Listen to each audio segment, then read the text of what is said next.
Hey guys, it's Tom Box. Welcome to MST.TV's full set analysis, part 2 of Chaos Impact.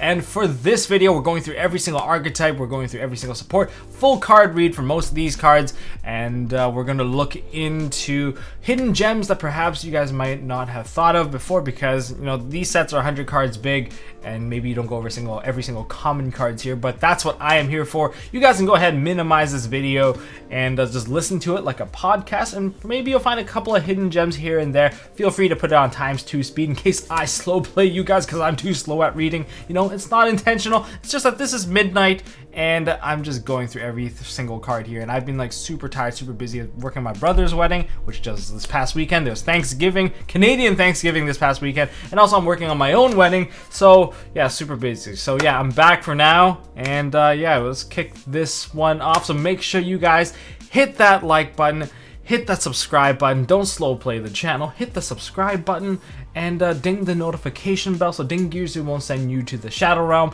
And even if he does, hitting that notification bell, I'll come help you guys out by sending you guys another video straight to your notification.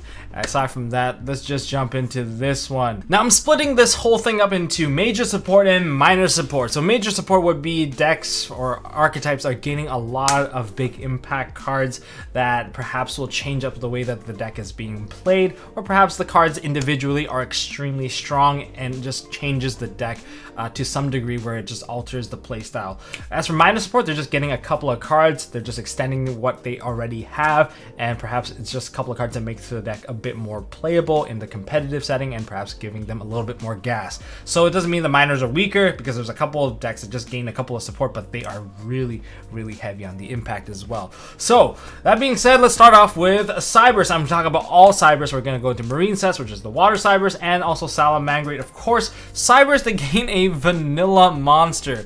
In terms of flavor text, this is Suppress Collider, a skilled fighter of the great evils of the network world. Anything that's compressed by its iron hammer cannot be restored by anyone. At least that's the Japanese translated text. I think the English translated text is just some localized version of that. I'm not going to go into too much detail. A 28 beater, 26 defense. Moving on to the next one. This is IP Masquerena. Masquerena, this one is a huge impact card. It is an ultra rare. Keep an eye for this and collect this card if you want to, because it is one of those waifu cards. It's an ultra rare. What makes this card so good is that it allows you to link summon on your opponent's turn, but it does require 2 non-link monsters to make, which is pretty generic overall. During your opponent's main phase, you can quick effect immediately after this card resolves, link summon using this card you control. You can only use this effect of IP Masquerena once per turn. The link monster that use this as a link material cannot be destroyed by opponent's card effect. This is going to be a go-to card for a lot of Avramax plays, and that just makes Avramax a lot harder to kill. It's like a Boral sword. Well, first of all, you have to attack it, so it protects all your other monsters from being attacked. You can't target it, and it cannot be destroyed by card effect, which is like the trifecta, which comes from most of the Magus Spectred decks. So this is one of the scarier cards. You can even make a unicorn on your opponent's turn and just bounce one of their cards. So it's very scary stuff. Keep an eye out for this card, because this is something that you want in the long run, whether it be this format or future format. This one is kind of a bit future-proofed. Next, we have Protocol Gardna. Just need 2 Cybers monster. Of course, your opponent cannot target a monster this card points to for attack, and the first time this card will be destroyed by battle each turn. It is not, and also you take no battle damage. So you just have 2 of these Protocol Gardnas pointing to each other. Your opponent cannot attack, but that's just like the old school Marauding Captain lock. Nothing too special here. Then we have cover card Firewall Dragon Dark Fluid, the first link 5, which requires 3+ effect monsters to create. Of course, you gain counters for every single different kind of Cybers monster in your graveyard. Ritual Fusion, Synchro, and Xyz. Does not count links, so I made a mistake in the previous video where I said links are counted as well, but of course does not count links, so you can basically boost this one up to 13,000, and you can remove counters from this card to negate the activation of monster effects. So that's pretty good, and if you do that during the battle phase, or at least during the I think the attack, you can attack again in a row. So that's pretty neat of this card. So that's basically it for the Cyber stuff. I think Masquerena is probably the prize card out there, but of course this one is a secret rare, but probably not the most sought after secret rare, but yes, keep an eye out on it. Next we have Marine Cess. Marine Cess is getting a huge playability shift for sure. Right now, the only real playable normal summon you have from Marine Cess to go into your Marine Cess links, Seahorse. But now you get an additional members to that family. You have Marine Cess Mandarin, which if you control 2 or more Marine Cess monsters while this card's in your hand or graveyard, you get to activate this effect, and you can target 1 water link monster you control and summon it into an arrow that it points to, but you have to banish it when it leaves the field. But that means you can also use it to dump this card into the graveyard for cause. You can send it to the graveyard whichever way possible. Normally you could probably send it with a blue tang if you already have a seahorse. This lets you extend your play a little bit further so that you can go into a link 4 on your opening play. Probably a 1-of in the deck. That's a common, so nothing really to worry about. But yeah, this is a card that you should play in the deck. Then we have Crown Tail. I haven't really noticed a lot of people play Crown Tail, and also do note Pascalis is not in this set, so yeah, the other one that lets you Marauding Captain out a monster, that one's not part of this set. So this one is a level 5 monster. During damage calculation, if a monster battles another monster, you can send 1 Marine Cess monster from your hand to the graveyard, special summon this card from your hand, and if you do, the battle damage you take is half. There's a lot of battle damage having effect in this particular set. At the start of the damage step, if an opponent's monster attack, you can banish this card from your graveyard. This turn, you never take battle damage if the amount is less than or equal than the total link rating of all your Marine Cess link monsters in your graveyard times 1,000. You can protect your life points. To be honest, in a more competitive setting, a bit too situational. Then we have the real card here. We have Marine Cess Blue Tang. This is a secret rare, and it is a hell of an expensive secret rare. I have to say it. It's just the pre-release prices just over the top. It's even more than my prediction. But never underestimate a waifu card that is secret rare, that is essential to the deck. It's just how it is. It's collectible to a lot of people, and it is playable. Just look at how Cosmo Farm Girl was at one point a $40 card. It was playable, it was essential, it was a secret, well, it's not secret, it was an ultra rare at the time, but still, you guys kind of get the idea. It's like, right now it's really high price. I could see it tanking so fast. But anyways, this card is super good because upon normal or special, you get to send a Marine Cess monster from your deck to the graveyard. This lets you fetch out your seahorse so that you can keep on going. Either way, this card basically counts as a seahorse, and when you use this card as a link material for a water monster, you get to excavate 3 cards and then add the Marine Cess card to your hand. So that is a very big plus. So even if you link it off into a blue slug, you get to retrieve a card that you sent to the graveyard. So there's a lot of synergy seeing that you open with this card. So Signet mining into Blue Tang is a thing. You can even send Mandarin into the graveyard so that you have Mandarin set up so that you can actually further extend your play. Yeah, so Blue Tang, very essential. Then there's Marine Cess Battle Ocean, one of the key cards that changed it. Change the gameplay. You already have this card because it came out as super as a preview card in the Rising Rampage? Yeah, Rising Rampage Special Ed. And yeah, it just lets your Crystal Heart, your Marble Rock become immune to a lot of things if you use the Crystal Heart to make them. So, but Crystal Heart, of course, is a card that we don't have yet, and lets you equip Marine Cess cards onto one of whatever that you link. I think that effect is not once per turn, so you can use it also to create some sort of unblockable chain, but that's just up to you how you want to actually play this one out. But just keep in mind that it is very essential. This field spell is essential for Wonder Heart. Without this field spell, Wonder Heart's kind of useless. It is nice that you can actually just revive some of your monsters in your graveyard, but aside from that, what really benefits with the Battle Oceans that you equip a bunch of dudes, and then maybe there's a Coral Anemone or another Wonder Heart, and then when your monster gets destroyed, a lot of those effects trigger in the graveyard and they start splashing back out.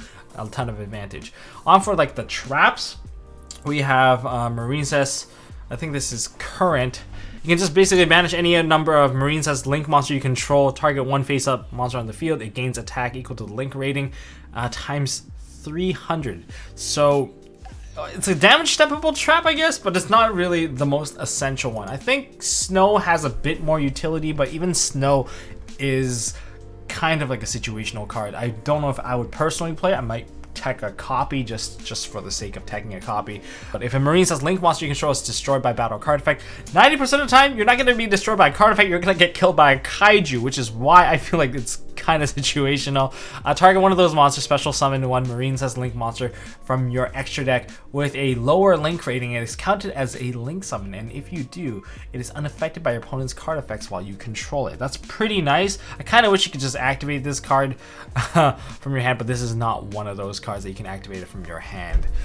So it's unfortunate. And as for the Link monsters, we already know what Sea Angel does. It fetches you the field spell, so this is kind of like your own copy of Balinks, but not as great. You get to use a level 4 or lower Marine Cess, and you get to add a Marine Cess spell from your deck to your hand. Pretty useful stuff if you ask me. I don't think you have that many Marine Cess spells except for Battle Ocean.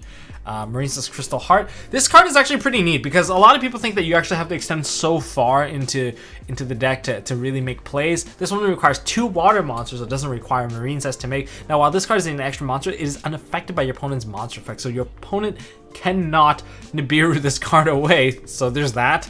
And if this card battles an opponent's monster, that opponent's monster is unaffected by card effects except its own during damage step only. And when this card or your Marine Cess Link monster that this card points to is targeted for an attack, you can send a Marine Cess monster from your hand to the graveyard.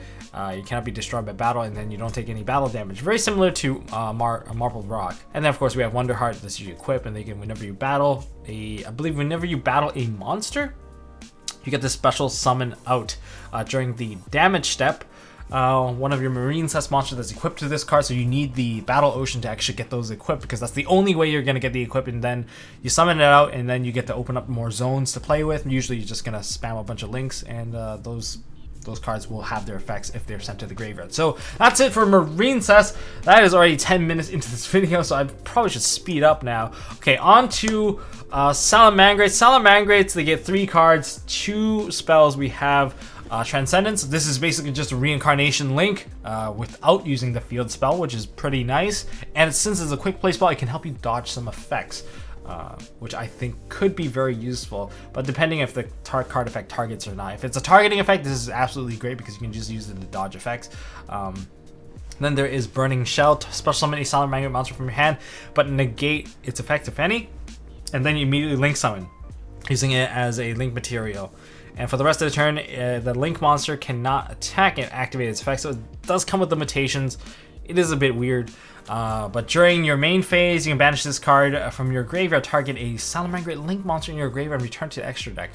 To be honest, this card effect is just kind of situational. I feel like you wouldn't really play this card unless you really wanted to tech it, and it's not something I would be favoring. But anyways, in terms of Secret Rave, we have Salamanca Pyro Phoenix. This is the card that I think a lot more people care about because you can win in time, guys. Wow! If this card is Link Summon using the Salamanca Pyro Phoenix as a material, destroy all cards your opponent controls. So that effect itself is already really good. So you can blow up every card your opponent controls, and you can only use each of the following effects once per turn. You can target one Link monster your opponent's graveyard, special summon to their side of the field. If a Link monster special summon to your opponent's side of the field, target one of those cards and inflict damage equal to its original attack. So yeah, if you're going second and you know you're going to time, you might want to go into this Pyro Phoenix. Just spam all your materials, go into the Pyro Phoenix, and then use the Reincarnation Link.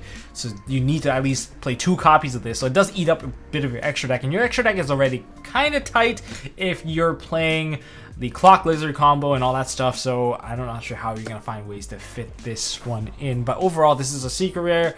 It does extend the playstyle of Salamangreats. Is going to give them a lot. You guys might have noticed that Coyote is actually not part of this set.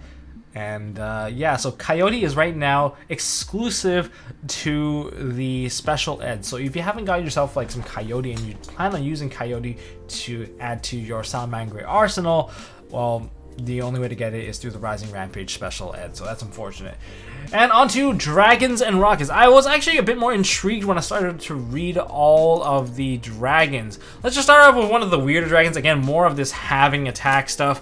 We have Chobham Armored Dragon. I think that's its actual name. When your opponent's monster declare a direct attack, you can special summon this monster in attack position, and if you do, this turn it cannot be destroyed by battle. Also, have any battle damage you take involving this card. So yeah, okay, so it's 0/0. So hopefully your opponent does not have over 16,000 damage. So Grand Magi decks will probably still just one shot, one punch man you to death. Okay, if this card is sent to the graveyard as a link material, you can target one other dark monster in your graveyard and add it to your hand. And the only thing I really don't like about this, also, your opponent gets to add one monster from their graveyard to their hand. So that part itself, like if you look at this dragon, it looks like he's carrying, kind of reminds me of a Zoid. You guys watch Zoid? It looks like the Panzer Zoid armor, and he's also carrying stuff for your opponent. So I'm not really a big fan of this. You like kind of like Dinotherium, where when you special summon a card, your opponent gets a special summon one as well. Like not a huge fan of this unless you're gonna OTK something with this. Aside from that, yeah, you can go ahead and link it off. Yeah, let's just move on from this one. Not a big fan of this. Then we have a Nebula Dragon. Nebula Dragon, you can reveal this card in one level 8 monster in your hand. You can special summon both of them. So there's a lot of level 8 dragon support. So if you're gonna be spamming dragon, this might be the set to actually give you a lot of support. So Nebula Dragon's kind of like the opposite of Safer, where is this one the opposite of Safer? Yeah, you can banish this card from your graveyard, target level 4 light or dark dragon, and add it to your hand. So yeah, this is the opposite of Safer. Safer lets you do the opposite, where you can banish Safer to add a level 8 dragon back to your hand. So aside from that, you get to special summon 2 dragons out, but you lock yourself into summoning out only light and dark dragons for the turn. That is a big limitation, especially when you're doing mid combo. So in other words, this card is only good in the later portion of the combo. So would you actually want to try this card out? And what would be the other dragon you summon out? In my opinion, this card has potential to, well, it only has 2,000 attack, so it's not searchable through Melody of the Awakening Dragon. It's some card that you can dump with Dragon Ravine. In fact, all these cards have some level of benefits with Dragon Ravine, especially Safer. Safer is just crazy. But this is a common card, so whatever. It's just something that you can experiment with. But the other 2 dragons that are part of this set, I think, deserve a lot of credit. So first of all, we have Starliege Safer. Safer is the opposite, where you get to send any number of dragon from your hand or face up on the field to the graveyard. Add a dragon from your deck whose level equals that. This lets you add Crusadia Draco, lets you add White Dragon or Black Dragon, Wyvern Burster, or Collapse Serpent. So that's already really big. So you can actually use this in exchange for 2 bodies. And in the graveyard, it's just gonna help you retrieve Chaos Dragon Legionnaire. It's so synergistic with that whole combo. I will demonstrate the new combo very soon. I'm just getting really comfortable with the opening with the Appaloosa and the game 1 4-6 interaction that starts with an Appaloosa. I thought that combo was really dumb. I've been experimenting with it, and I was like, hey, I'm not actually gonna get Nibiru'd if I can start with an Appaloosa and still do a nasty combo where I rip my opponent's hand apart, kind of like classic Crusadia plays back in the day, like about 2 formats ago. I was kind of surprised that this card actually re-enables all that. Definitely give it some experimentation. I will showcase some of my combo testing later this week, hopefully. But this is a secret rare. I'm looking forward to picking up a playset myself. But yeah, this is a really amazing card. And then we have this is Spiral Galactic Dragon, or Galaxy Spiral Dragon. If you control 2 or more light and dark dragons, you get to special summon out this card from your hand or graveyard, but you banish it when it leaves the field. During your main phase, make all monsters on your you can currently control level 8. This card, I feel like there's a lot of potential with this particular card, especially if you just dump it into the graveyard. If you're playing any sort of rank 8 spam, this is it. Since it only requires 2 light or dark 2 light or dark dragon monsters, it's very easy to set this one up. You can Dragon Ravine this card into the graveyard, and you basically can summon out. But of course, you need a light or dark, so you need a Red Eyes Darkness Metal, which is usually counts for your dark that's summoned out from, say your, if you want to do it as a combo, you'll summon it out from LP. And then you summon out another level 4. You use Red Eyes Darkness Metal plus your LP. You go ahead and make a Romulus out of it while keeping the other level 4 available.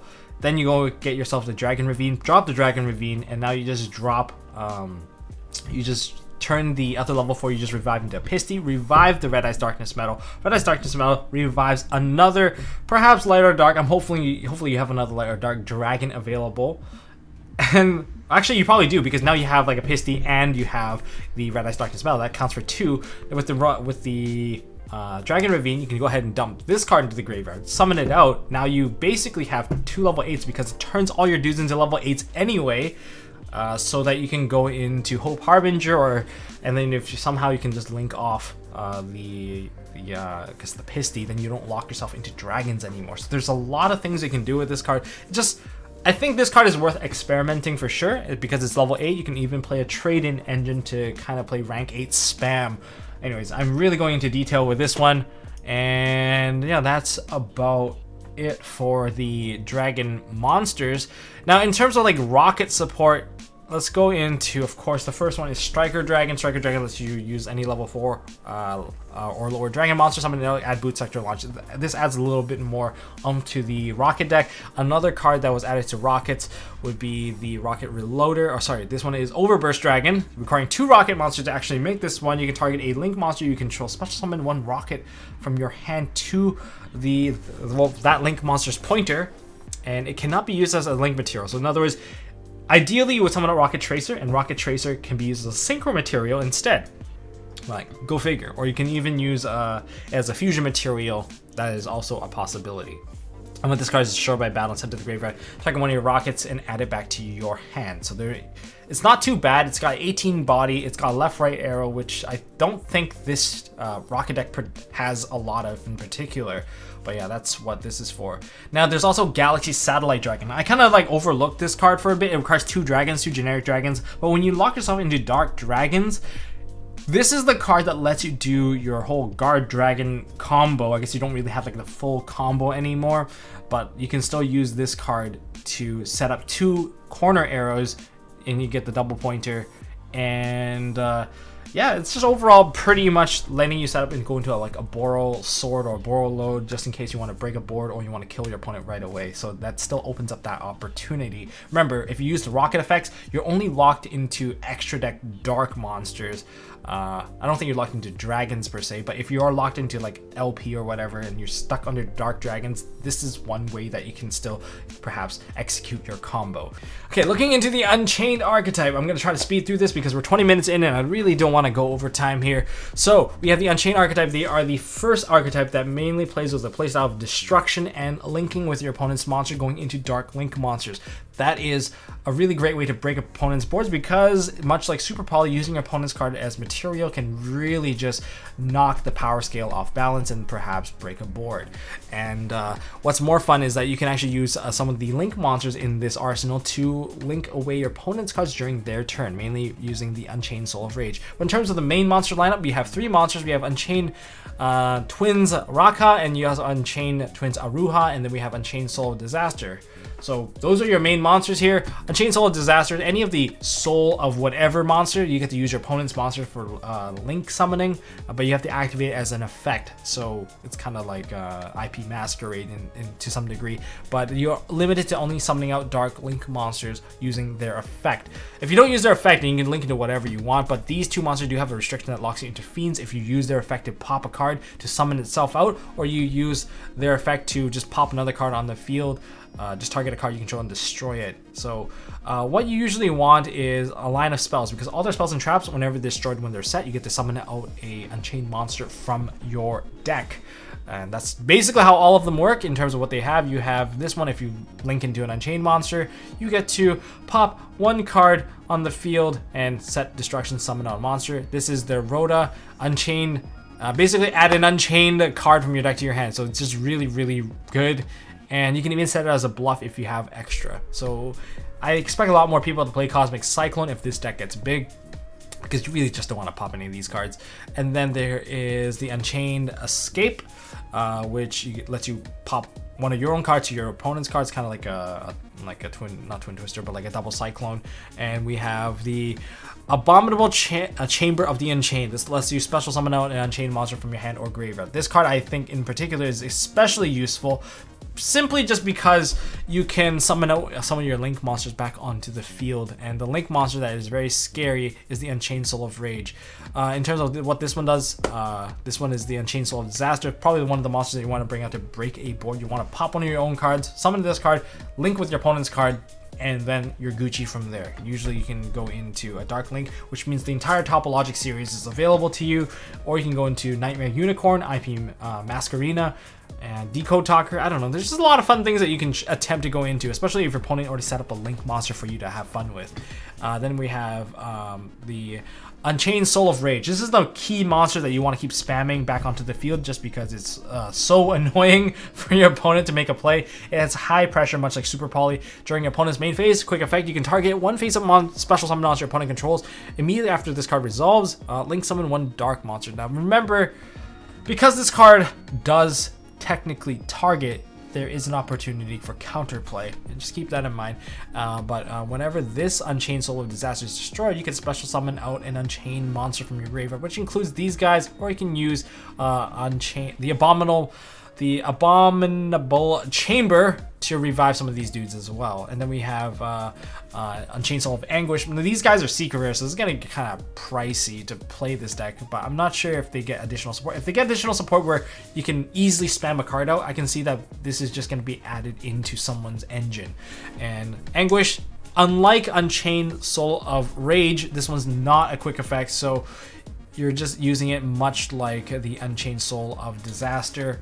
So you use it to break a board more than anything. But it is kind of nice that if you go into Rage, you can't really use Rage's effect to break your opponent's board if you go into it during your own turn, because you can only use its effect during your opponent's main phase. So that part is like a bit of a limitation. But if you go into say Disaster, and you can go straight into Anguish, then you can just use it to go into the next one, which would be the Unchained Abomination, just requiring a Link monster, but basically it's just full of destruction. If a monster is destroyed by battle, you destroy a card, you target a card, destroy it. If a card is destroyed by card effect, you just target a card and destroy a card. End phase, target a card and destroy a card. That's basically all of the effects. Now, yeah, that's basically it. And you can make this card basically indestructible to some degree if you use a IP Masquerina to conduct the Link summon for this card. So that kind of sums up the Unchained Archetype. Yes, done it in 5 minutes. Hooray! Next up, we have Gladiator Beasts, and I'm really glad the Gladiator Beasts are kind of getting like an overhaul, just an update, because their previous Link monster just wasn't that great. But now they're getting a Test Panther. Let's just go over Test Panther first, because this is the key monster of the entire deck, why it works so well. Requiring 2 monsters, including a Gladiator Beast. So even if you get Nibiru, it's not the end of the world as long as you kept yourself an additional copy of Gladiator Beast Comeback. Simply because the effect of Gladiator Beast Tamer Editor is not like the hard once per turn. It's old school once per turn, so that if you revive Editor, you can still set up a board that can perhaps negate your opponent. That being said, you have, well, new monsters. We have Asterix, we have Sagittari, and we have Vespasius. Yeah, that's it. And then we have Domitier. What's this guy called? Gladiator Beasts Domitianus. Sorry, yeah, Domitianus. So these are kind of your new monster lineup to play with. This one lets you dump a monster into the graveyard and then change your level. The level changing is quite important because you want to get into an editor. Editor requires 2 level 5 or higher Gladiator Beast monster to actually make. And Gladiator is Editor is just one of those cards that is just an aggro pain to summon out Gladiator Beast monsters out of the extra deck for free. It's pretty ridiculous. And this one's like a D-draw for Sagittari, and for Vespasius.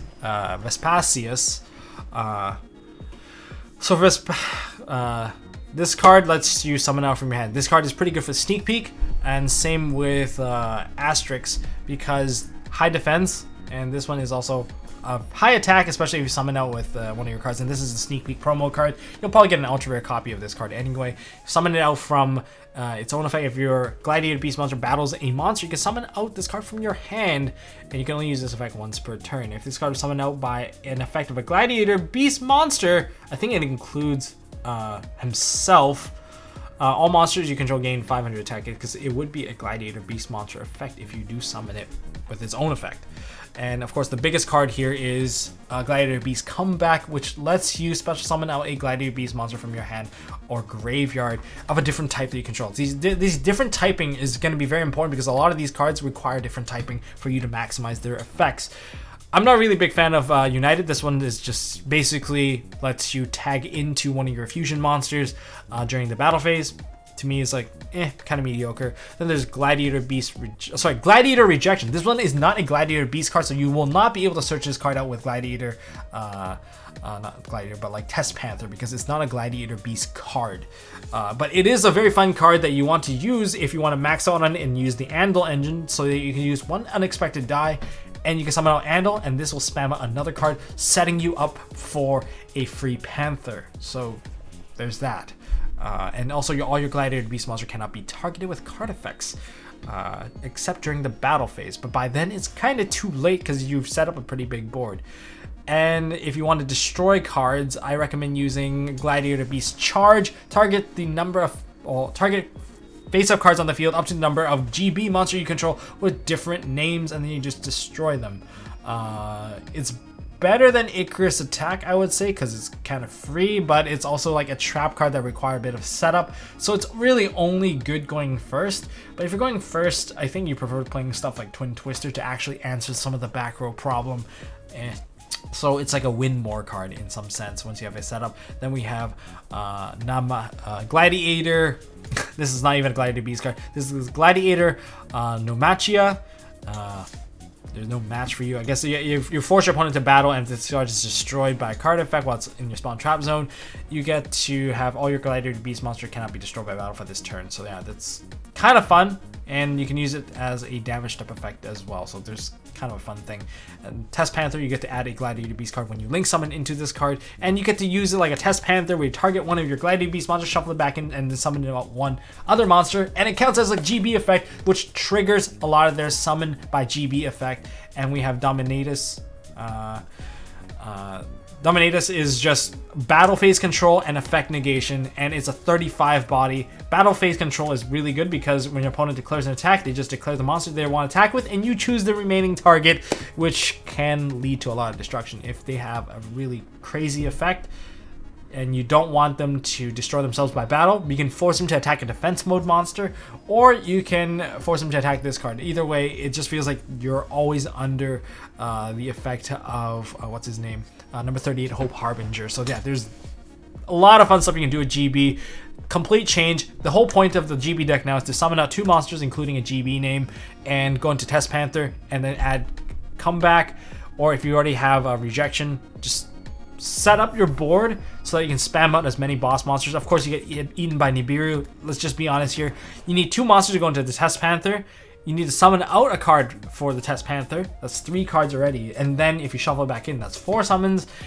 And if you summon out one more card, that's 5. Then you can go into the editor. That's 6. And then when you activate editor, that's when Nibiru's 90% going to happen. And if they Nibiru you at that point, I can say that you're going to lose your entire board, even if you summon out, because they're going to chain to your effect. So Dominatus is going to get summoned out, and it's going to get tributed off before you can even negate Nibiru. So that's just like a more competitive aspect for me to give you guys. And yeah, that's the GB aspect of the new major support. Then we have Aero Mages. We got 5 new cards. A lot of these cards are mainly supporting into the Link monster that already exists, which is the Aroma Seraphim Jasmine. That Link monster is pretty crazy because it lets you summon out a plant monster out of the deck, I believe, and that's kind of the gist of it. But we have Laurier. Laurier lets you summon out this card from your hand as long as you have higher life points than your opponent, and then I believe you target a plant monster on your field, and you can treat it as a tuner. If this card's sent to the graveyard, gain life points. You can use this effect. We can basically link it off, and it's going to be pretty common to link it off. And because this creates a tuner, you do have a synchro monster to go with it. So you have Aroma Seraphim Sweet Marjoram. Marjoram. I can't even read right now. I'm super tired. But anyways, before we go there, we have Aeromage Marjoram. Oh my god. Dyslexia kicking in. Now, while your opponent's life points higher than yours, you take no battle damage involving attacks involving your plant monsters. So that's kind of neat. And I believe if your plant monster is destroyed by battle, you get to special summon out this card from your hand and then gain 500 life points. And if you gain life points, you get to DD core your opponent up to the number of aroma monster you control. So it's at least one. So you get to rip their apart your opponent's graveyard if they're grave synergistic.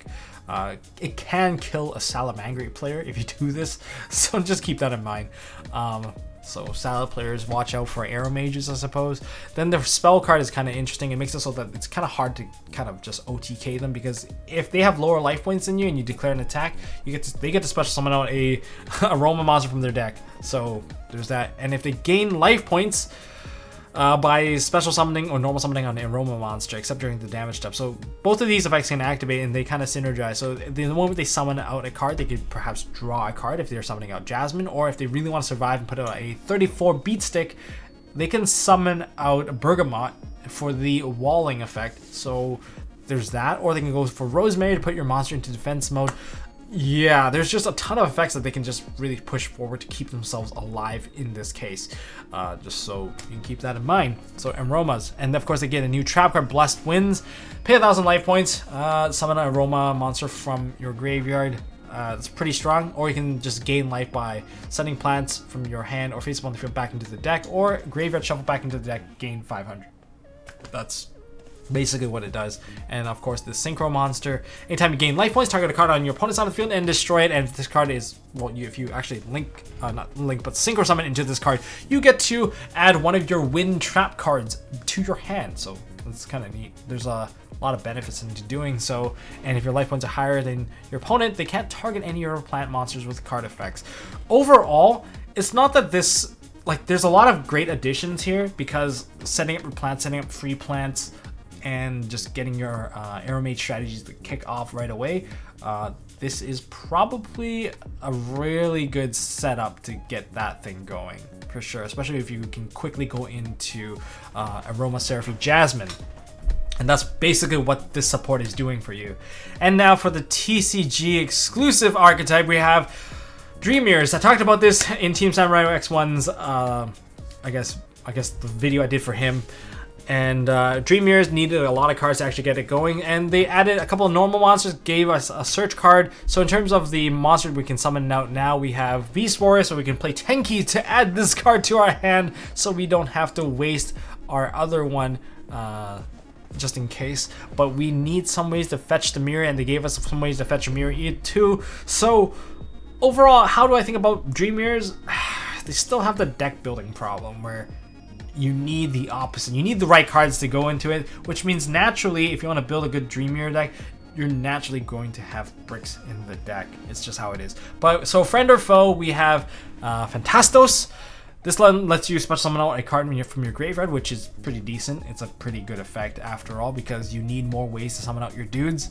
And if you can get in Fantastis, this is a 19 beat stick, by the way, pretty good for a sneak peek draft. Fantastis, the Dream Mirror foe. Well, if this card special summon, you can attack directly this turn. So you get to 19 direct, which is pretty good, which is stronger than a Hayate Punch. So I guess there's that. And yeah, these are your two new Beast Warriors, level 4. Kind of neat, kind of not. I don't know how I really think about it, but maybe you get to play with a bit more grave synergy if you really want to play with these cards. I think it does have some level of benefit, because a lot of their effects, they are triggered by being special summoned from a Dream Mirror monster effect, and this can do it for you, regardless if the mirror is on the field, which is why I think these two are great additions to the deck. And then we have, of course, the key card that I think is the most important card, which is Dream Mirror Phantasms. Is when this card is activated as add a Dream Mirror monster from your deck to your hand. You get to get the little sprites into your hand, because they were not searchable previously. Now they are, so that is a great addition, and you can always match it with the correct mirror. And that was one of the biggest problems that they had previously. So maybe I'll do another deck profile with Dream Mirrors on Sam's channel, just to give him the follow-up that was needed, because I mentioned that you need a search card, you need a way to get both mirrors onto the field, and they actually have a card to do that as well. Then they have their fusion spell. Depending on the mirrors, you can use your hand or graveyard as fusion material. It's also a quick play, so yeah, it's kind of neat. And you also have, okay, here's the trap. Dream Mirror Hypnagogia. You get to choose a Dream Mirror Joy and Terror from your hand or deck and just place it onto both field zones, taking out a Mystic Mine along the way, which is pretty cool. And once you have both Dream Mirrors on the field, it's pretty ridiculous of what you can do with the deck, because you're spamming your deck at that point. You're just going nuts. There's nothing really stopping you from just kicking your opponent to the curb, and you get a ton of free big beater special summons, and get a ton of big searches as well. So once you have both mirrors available, you should just take advantage of that and just spam the board. But just key thing to remember, if you're going to be playing this card, make sure you retrieve your mirror at the end of the match and don't leave it on your opponent's side of the field, because a lot of people tend to forget when they put the cards on your opponent's side of the field. And then we also have their counter trap. If you have both mirrors up, you can choose either effect, but if you only have one of the mirrors, when your opponent activates a spell or trap card, you get to negate the activation and destroy that if you have Dream Mirror of Joy. If you have Dream Mirror of Terror, on the other hand, you get to negate a special summon. So if they try to go into a link summon, bam, kill it. I think this is when they would special summon, so you use it much like a Solemn Judgment, not like a Warning, because Warning can negate the effects of summons as well. You can also use this to negate link summons, basically all of the summons that do not start chains. Dreamy Fusion is, while this card is face up on the field, is also treated as a dark attribute, so if there's goes in match, this card sends itself to the graveyard. But if another monster you control is tributed, you can target a card on the field and destroy it. And if this card in its owner's possession is destroyed by an opponent's card, special summon a Dream Mirror monster from your graveyard except for its own. Overall, because like the Dream Mirror cards, they constantly tribute with themselves, so you can kind of use it to pop cards. So there's the Dream Mirror upgrade. Will it put them to the top tier? I don't know, maybe. And let's go into more support. I think I got 2 pages left.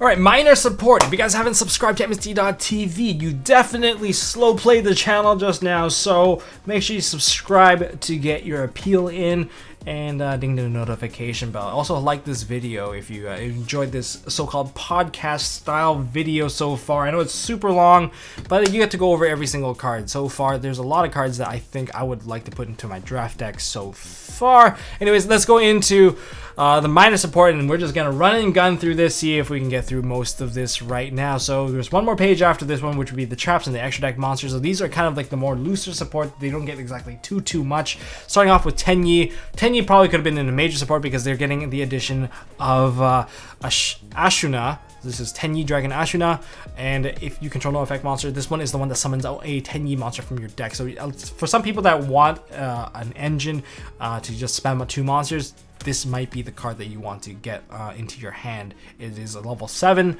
and it's possible. And if you pair it with Adhara, you can technically go into some of the Synchro 8s.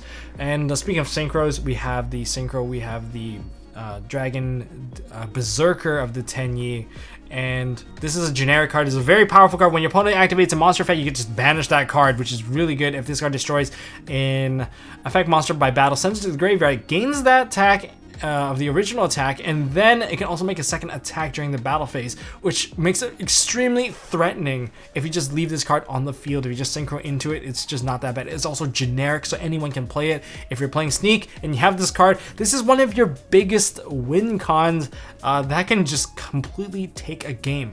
But you have to be very careful because there are traps that are viable in this particular draft, if you're going to look at this set as a draft set. In terms of a card that they gave us as an import, 2+ monsters, including a link monster. You get the Master of the Tenyi. Cannot be destroyed by battle with effect monsters, so that's quite neat. In other words, this is another type of win con available for you, just a wall up against your opponent. And if you control no other effect monsters, you can basically destroy effect monster. Your opponent controls up to the number of non-effect monsters in your graveyard, and or face up on your side of the field. Okay, I'm not sure if you're going to be able to utilize that part of the effect, because I don't know how many vanilla monsters you have, except for like that suppression Cyberus monster. But hey, it is a monster. It's a worm type monster. You can definitely utilize this card. This gives Tenyi like a full boost to just play as a Tenyi deck. So that would be the Tenyi support. Pretty big stuff. I think Ashura is definitely one of the bigger supports here. Then we go into the World Legacy. We have World Legacy Key. This one lets you punch away some of the link monsters that are on the field.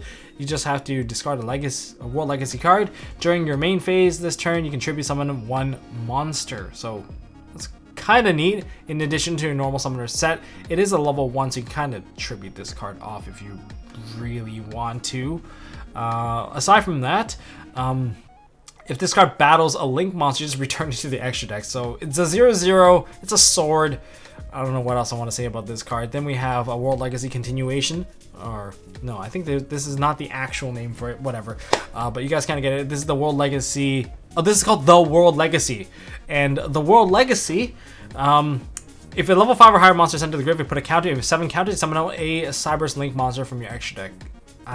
Which one would you guys say would be the best monster to summon? It's not Avramax because it's not Link summon, so you guys can figure it out. I think Salamanca might try it. No, but they don't have high level monsters, so I don't know. Maybe some you guys can figure out some really good monsters to spam out with this card. Again, it's more of those summon straight from the extra deck type cards, but this one seems to have a heavy limitation.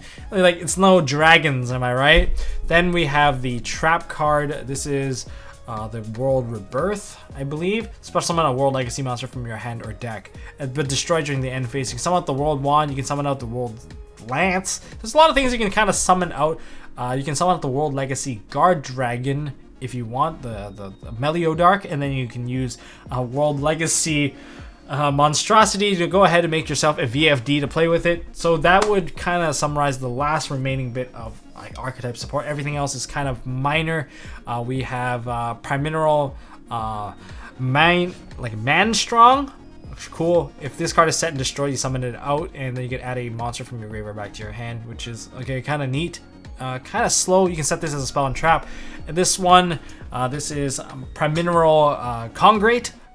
This Congo, a lot of people talked about it before. It has a flip style effect. If it's flip face up, you get to destroy up to 2 cards on the field, and it must be special summon with the card effect. If your opponent sends a card from their hand or deck to the graveyard, you just summon this card face down in defense position, which really annoys your opponent, especially if you open with this card and your opponent's just playing some sort of danger variant, ditching cards left and right. You can use this card to break a board, because targeting 2 cards and popping it definitely baits out some of the back row. Then we have some of the Dino Wrestlers. We have Veolinx, and we have Marshall Ampelio. Veolinx, if your opponent controls a monster, special summon this card from your hand. Okay, you can use this as a tribute fodder for, say, the Sneak. I think it's actually pretty useful to use as tribute fodder. But I think the more important monster might be the Congrate if you can actually get onto the field. It's kind of like a win con to some degree because it's a 3k beat stick. And then we have Dino Wrestler Marshall Ampello. During damage calculation, if one of your other Dino Wrestler monster battles a monster with equal or higher attack, you can send this card and then can be destroyed by, and then you get more of the having damage effect. You can banish this card from your graveyard. Opponent declares an attack, and they can add a Dino Wrestler monster from your deck to your hand. Pretty decent for Dino Wrestler. I think you can try to manipulate this card to be useful within Dino Wrestlers at the very least. Then we have Infinitrack. We have Brutal Dozer. It's level 5. You can tribute an Earth Machine monster, special summon this card from your hand defense position, and if this card is special summoned from the hand, special summon an Infinitrack monster from your deck. So in other words, you can actually set up a couple of cards here and there, and it's a free summon, so you just tribute an Earth Machine, summon it from your hand, and you just get everything free set up. If there's other Earth Machines in this particular set, you might want to try this one out. Moving on. So Evol tiles are back. Evolzor, the Evol archetype. We have Mega Chirella. This one lets you tribute a reptile monster. I guess it includes itself, and discard a card. Special summon out a level 6 or lower fire dinosaur from your deck. I don't know if there's any good fire dinosaurs at the moment, but this is a card you should keep in mind for later, because if there is a really good fire dinosaur for you to play with, let me know down in the comment section below that you would summon out. You can summon out Miscellaneous, I guess, but you can just search Miscellaneous with a Soul Eating Oviraptor. And it does have a pretty decent effect to reload, say, one of your copies of your Giz Dragons like Hope Harbinger. You can reload your Evolzor Logia, Evolzor Dolka, but they have to have no material, so you can't just over-attach. I thought that maybe you could over-attach, but then no, there's a limitation to that as well. But it does let you attach 2 reptile or dinosaur with different names from your hand or graveyard as material to one of those monsters. So that's decent. It's like a banish from graveyard effect that doesn't have like a timing issue.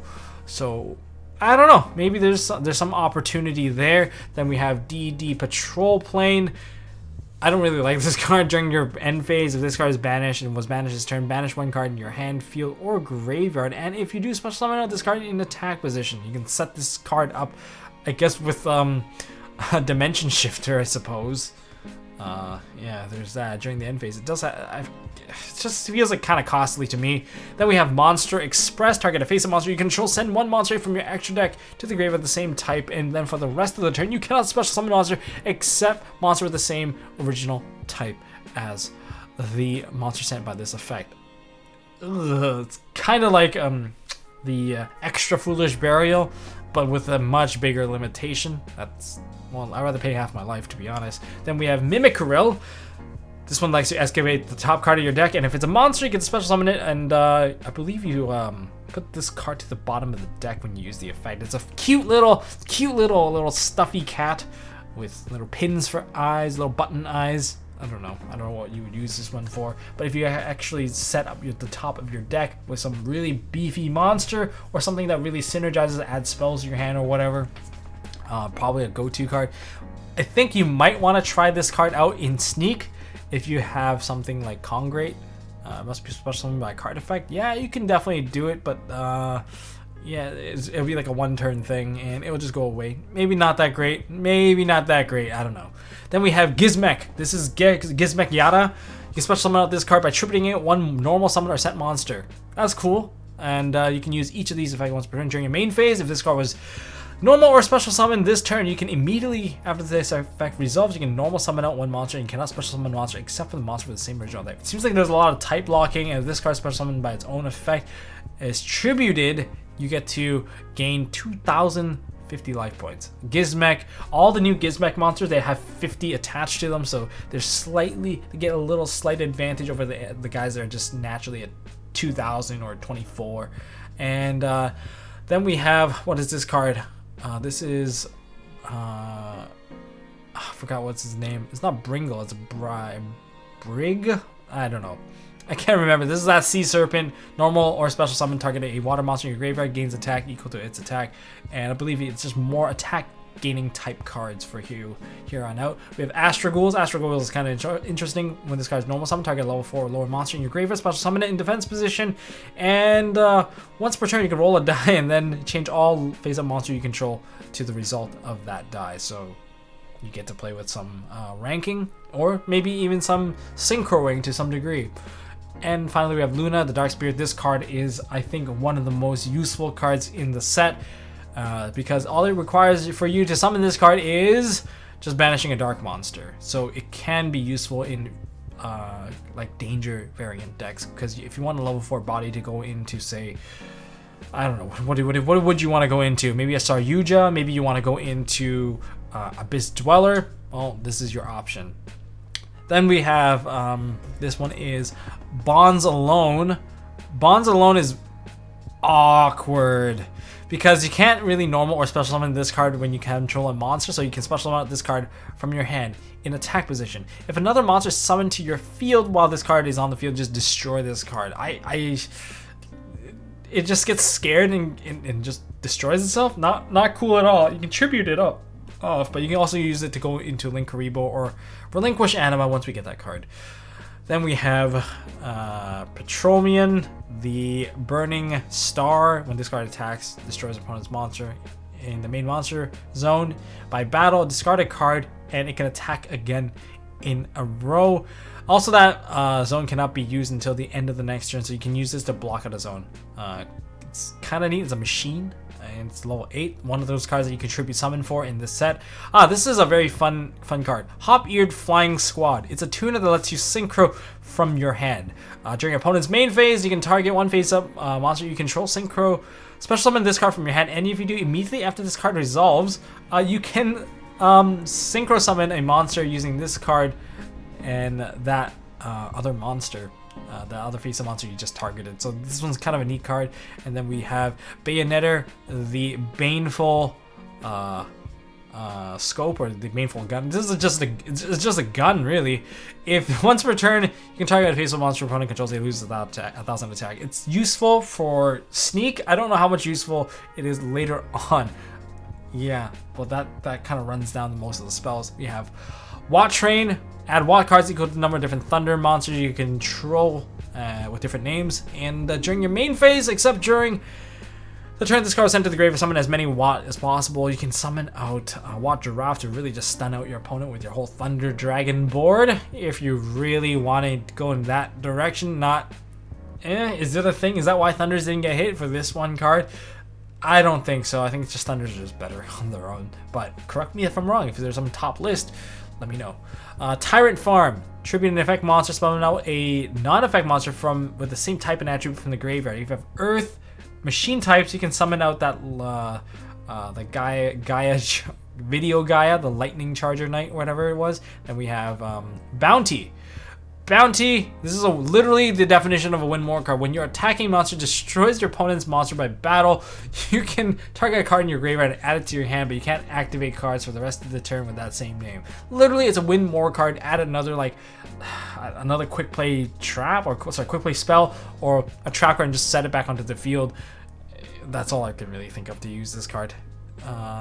Here's a fun card though. We have Spiritual Entanglement.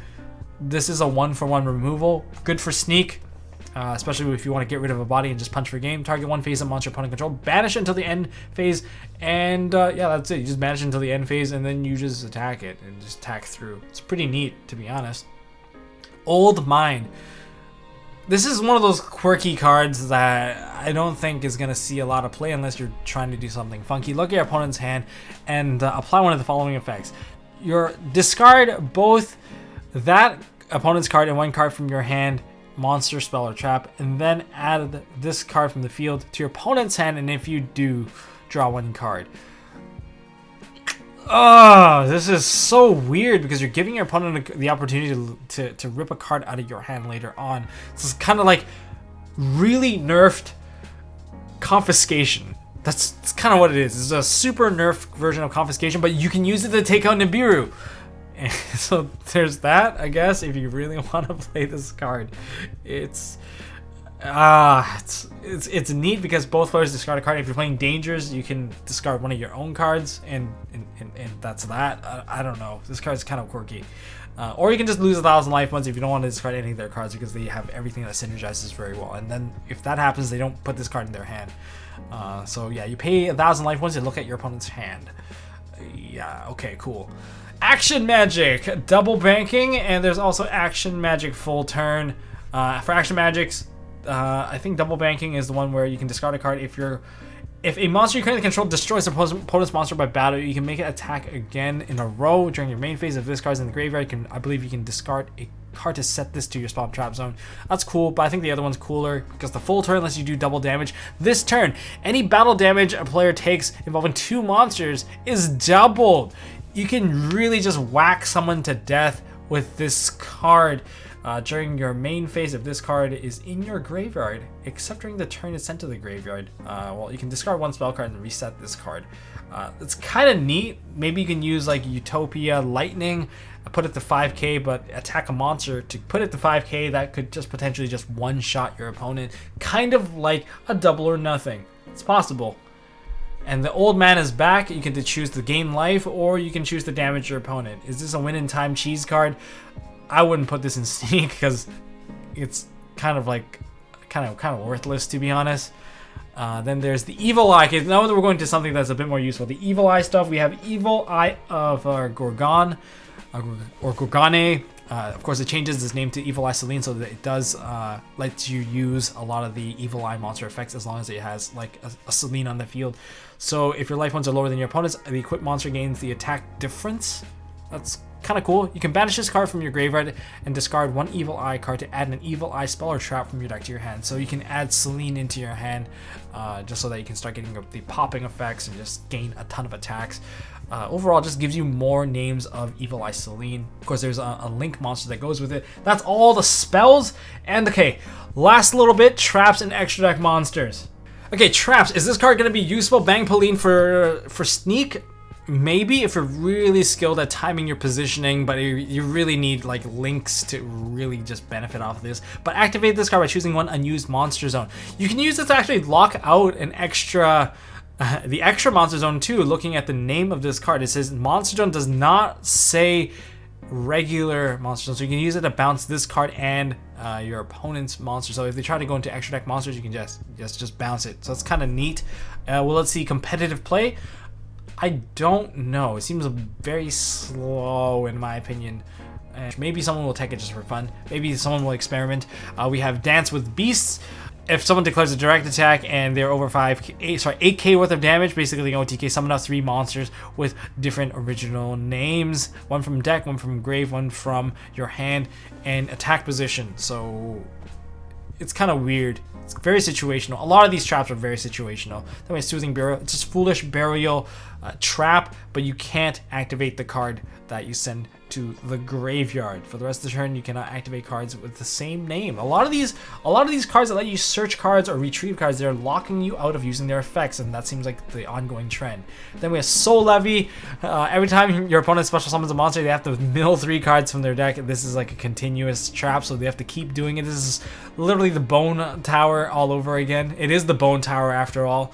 And yeah, your opponent's gonna mill themselves out if they spam that many summons. But for anything that is grave synergistic, this is gonna be so bad. Do it to a Light Swarm player and you will lose so bad.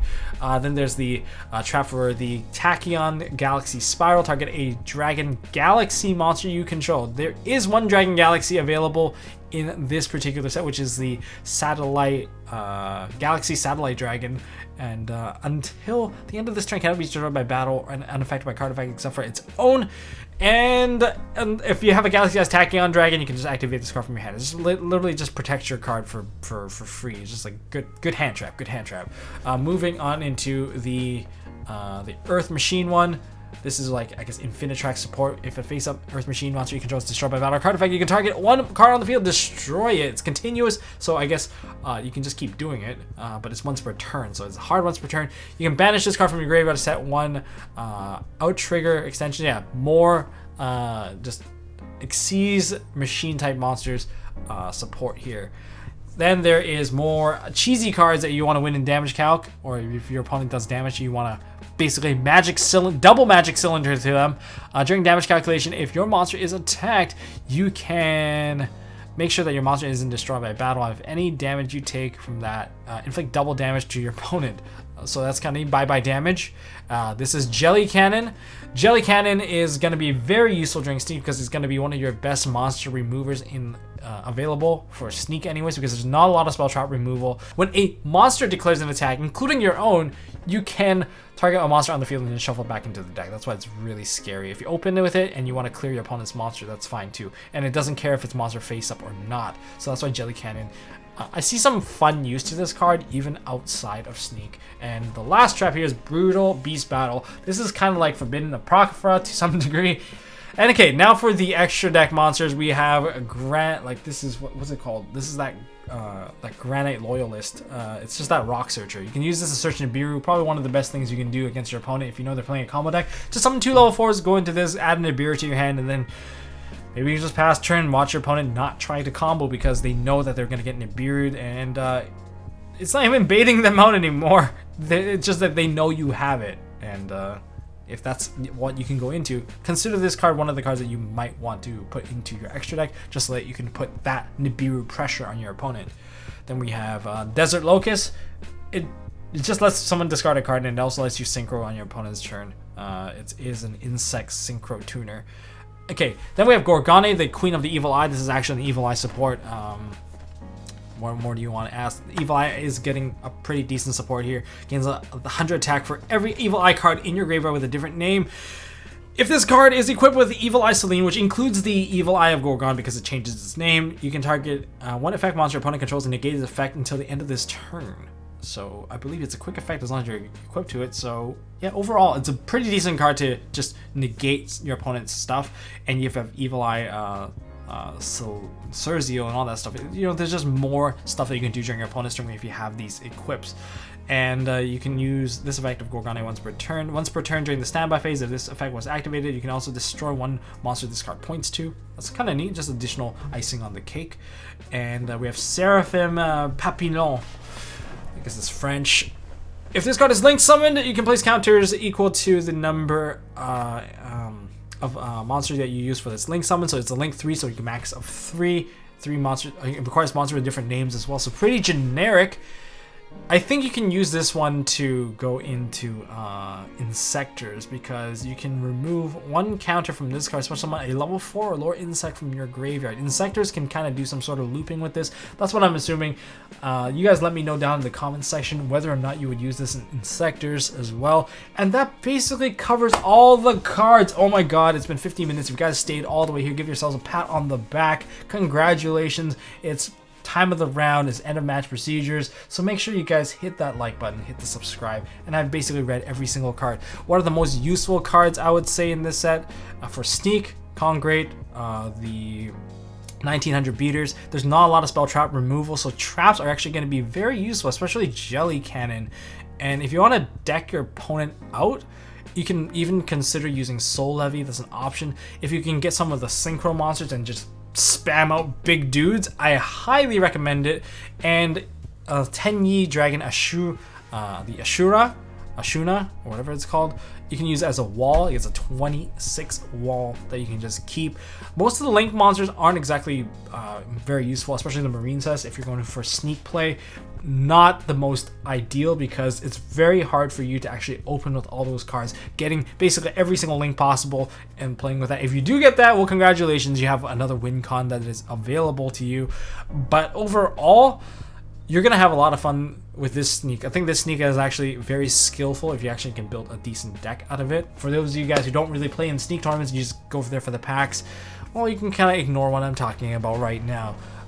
But deck out is definitely one of the strategies. There's 2k walls, there's 19 beat sticks, there's probably even bigger beat sticks if you open with some of the Dream Mirror stuff, and if you have enough Dream Mirror stuff, you can just go into the fusion. GB monsters, you have walls. I think the Hakai monsters are going to be very interesting. If you open with some of the secrets, you can use it to control the field, but overall I think the Glad Beast monsters are where it's at in terms of like just raw power.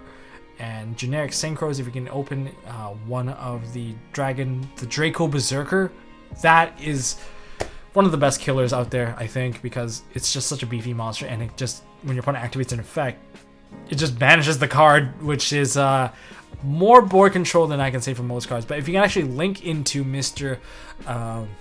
Unchained Abomination, I think you should just win at that point, because of the sheer amount of destruction that you're putting out against your opponent.